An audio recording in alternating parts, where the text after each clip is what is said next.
the Organization for Economic Cooperation and Development, the OECD, defines natural capital as assets of the natural environment. For the World Bank Group, the depletion of natural capital, including assets like forests, water, fish, stocks, minerals, biodiversity, and land, poses a significant challenge to achieving poverty reduction and sustainable development objectives. With the world seeking ways to cushion the impact of COVID-19, one conversation ongoing is how to accelerate the integration of natural capital in the financing of development. For bringing this conversation to home, we have the Chief Economist at PwC Nigeria, Mr. Andrew Nevin, joining us from our Abuja studio. Good to speak to you, Mr. Nevin. Good morning.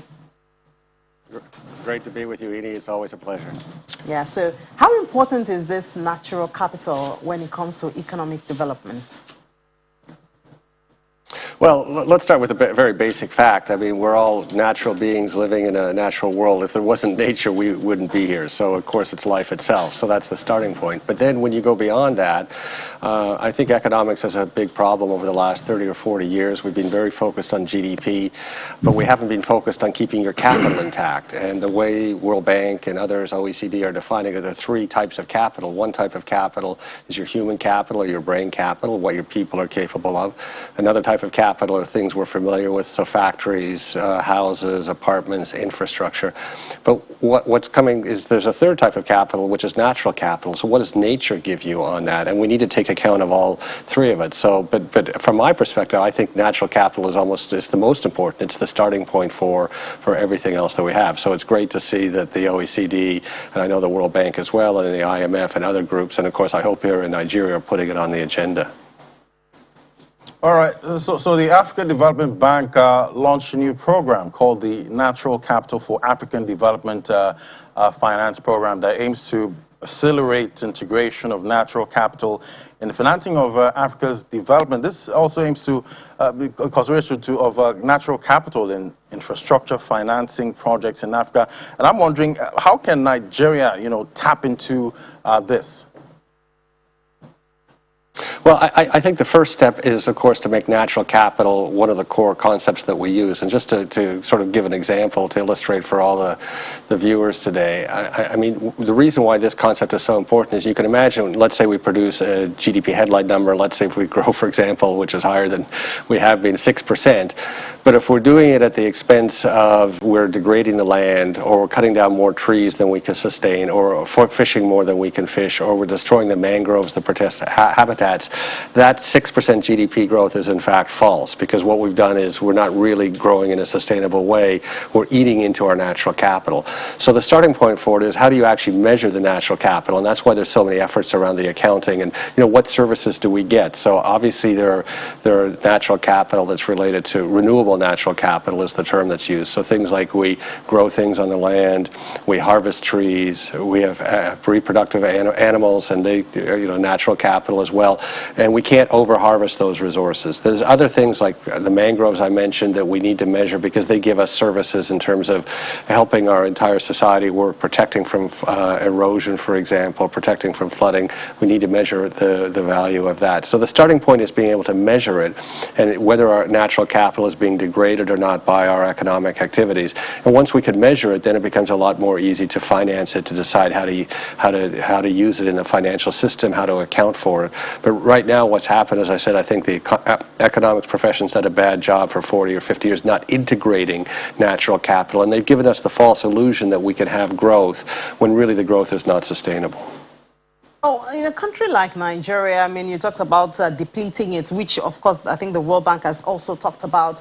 But in a country like Nigeria, where we're still talking about how to add value to the natural resources that we have. You talked about fishing, you talked about cutting of trees. These are like basics, basic activities which are carried on, especially in the rural part of Nigeria. Now, how do we infuse this to say, oh, you have to do it to a certain limit so you're not depleting the natural capital, or you have to do it this way? How do you think we can start this talk, especially when you're looking at the rural setting? Well, I think what we've said for a number of years at PwC is, and many others, of course, we need to grow the agricultural sector, and we need to have more value added in agriculture, which means agro-processing. Simple example, we have, I think, about 50% of our tomatoes are lost post-harvest. We need the storage, but also the processing of tomatoes to turn them into tomato paste, that they're valuable to us and they're not lost for harvest. But I think the way the world works at the end of the day is things happen where money flow to it, where capital flows to it.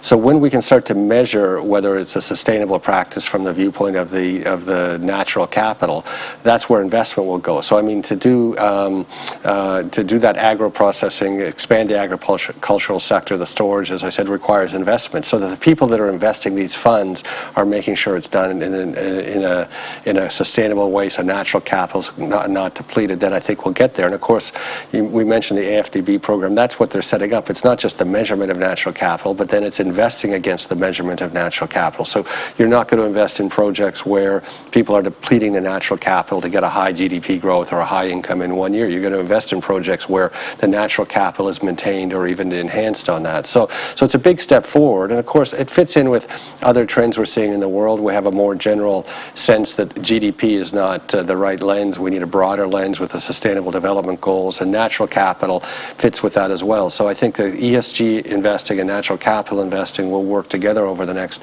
5 or 10 years. And I have to say, I mean, you say, oh, we're less developed, how will it work here? I think compared to many other countries I look at around the world, I think these concepts really have a lot of traction in Nigeria.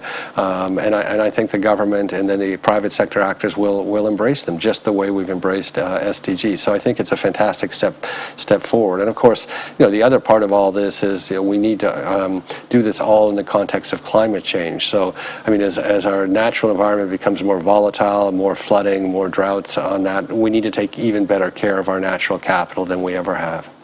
Right, and the natural capital includes land or carbon storage, which accounts for about 30 to 50% of the total wealth of African countries. Although it's often not included in economic measures, will it make a difference if natural capital is actually included in the GDP?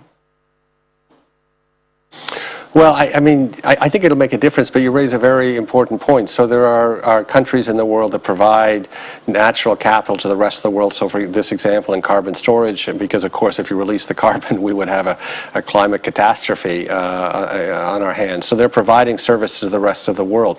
The problem with the natural capital in a case like this is it's very hard to get the financial flow to reflect that. So a country, you take DRC, for example, with the incredible rainforest there, the immense rainforests, similar to the Amazon, absorbing so much carbon, but no one is sending a check to DRC to compensate them for what they're doing for the world. And I think that's a real problem that we have. I don't know whether all the financial institutions and the government organizations can work this out, but countries that are supplying these natural capital resources to the rest of the world need to be paid for it. Otherwise, they're not going to protect them. They won't be the carbon sinks that we need. They won't protect their forests and other elements like that. So I think it's a very good question, but it's really essential to have natural capital accounting and economics and the way we move forward. The people that are providing natural capital to others get compensated. All right, so there's also the term natural capital cost, which is used to describe the non-market value of the environmental resources that businesses depend on to grow revenue. How conscious are business operators of this? Well, it's related to what I just said. I mean, we have these non-market contributions to natural capital, so people don't even know that they're taking advantage of natural capital, and they don't take care of it. I mean, to give it a simple example, or maybe a tragic example, we've seen in Europe and in North America really a destruction of the bee population over the last few decades, and of course Europe took some action on it, banning neonicotinoids on it. The United States really needs to take some action. People were not really aware of the fact that if you say you were an almond grower, that you were getting this natural capital service from the bees, so you didn't take care of it, and now it's a problem. So I think that part of what we need to do is just highlight for all businesses, here's the benefit you're getting from natural capital. In some cases, you can create a market mechanism where people have to pay for the natural capital services, and then they kind of build it into their economics, which makes sense so that they maintain the natural capital. In other cases, it's not easy to build that market mechanism. mechanism. I mean, an easy one, or sorry, well, again, a tragic one that we're all aware of is, there's too much fishing in the world, overfishing. So, that is taking the natural capital out of the fishing stock faster than it can be replenished. So what's the net result over time? You have a reduction in the fish stock, and you have, major changes in the ecosystem as the total volume of fish declines around the world.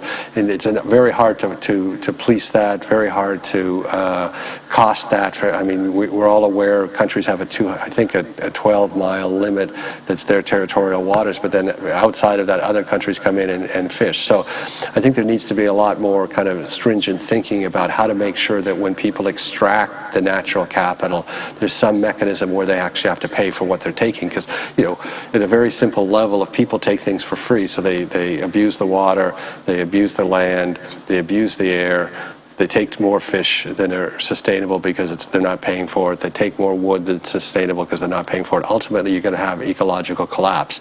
So it's really critical that we bring not only the natural capital accounting standards in and measurement of it, but also create more mechanisms so the people that take something from the system have to pay for what they take. All right, beyond the businesses now, like on a larger scale, do we see the federal government's, consciousness in optimizing natural capital? In Nigeria, I mean, I think you do see this, and I might have heard it wrong, but I did hear, as part of the next medium-term economic plan for the government, federal government, which is coming on soon, there's going to be a bioeconomic component to it. So as I said, I mean, I don't think Nigeria is behind in thinking about this. I think people, compared to some other countries, people are very close to nature. I mean, even people who live in cities have ties with their villages. They're very well aware of the role of natural capital and nature in feeding the population, which is not always true in some more developed countries, what we think of as more developed countries. So I mean, I'm not worried. Among all the things I'm worried about, I'm not worried that Nigeria will be late in thinking of the natural capital component to it of this. And of course, when we talk about natural capital, we've spent this whole program talking about the renewable natural capital, which is really what we should focus on. So what's happening to forests, what's happening with the soil and land, what's happening with the fisheries. Of course, there's the other type of natural capital which is depleted, which is non-renewable, particularly oil and gas. And I think one of the things that really everyone in this country now understands is there's not a future for us in oil and gas, and obviously the PIA is important for optimizing what happens over the next 10 or 20 years. But ultimately, the purpose from an economic viewpoint and from a social viewpoint of a non-renewable resource is that resource will eventually run out or we'll stop using it. So you have to optimize the use of it and reinvest in things that are sustainable. And I think all of these concepts, as I said, I think Nigeria is actually quite advanced. I think the federal government is thinking about it. I think as the accounting standards for natural capital are developed around the world, I think Nigeria will be one of the early adopters. Of course, the CBN was very early on in adopting sustainable banking principles under His Royal Highness Muhammadu Sanusi II when he was central bank governor in 2013, which is almost a decade ago. So I don't see Nigeria being behind in this issue. So one of the issues when you talk about development in Nigeria, one of the areas of need would be infrastructural development. And now we are discussing how to integrate natural capital into financing development. For you, from your perspective, how do we connect the issue of developing infrastructure and integrating natural capital into financing of development? Okay, so let me give you, maybe a couple of examples of that. I mean, I think one thing that we've talked about for a while is, we've been very clear that the number one sector for economic growth, if you think of GDP headline growth, is real estate, and particularly residential real estate. I mean, we have a housing deficit.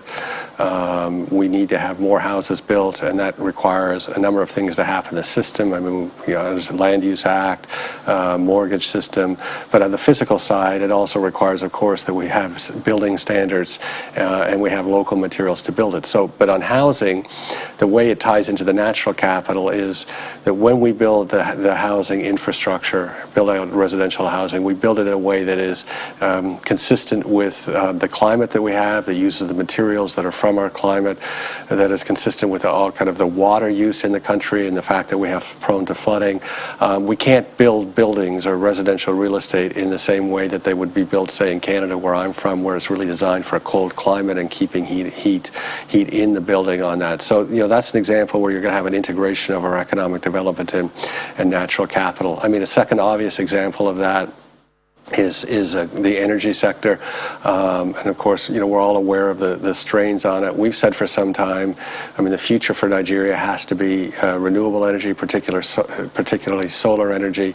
And the thing that's so critical with solar energy, of course, is that you can make it in situ, so you can make it where it's required by that. So we have a model, I think a mental model, and of course, you know, I grew up with this model. I grew up near Niagara Falls in Canada, a mental model of building extremely large power plants and then sending electricity very long distances away. But that, I don't think, is going to be consistent with, you know, as we build in natural capital thinking. What is consistent is much more production of electricity in the local areas, which means solar. It also means things like biomass production. So, of course, of electricity, we have a number of examples here of major corporations using biomass and done in a sustainable way. So all of those elements will come in. But those two examples of how to use natural capital thinking in two of our major sectors, one being residential real estate and one being the energy sector.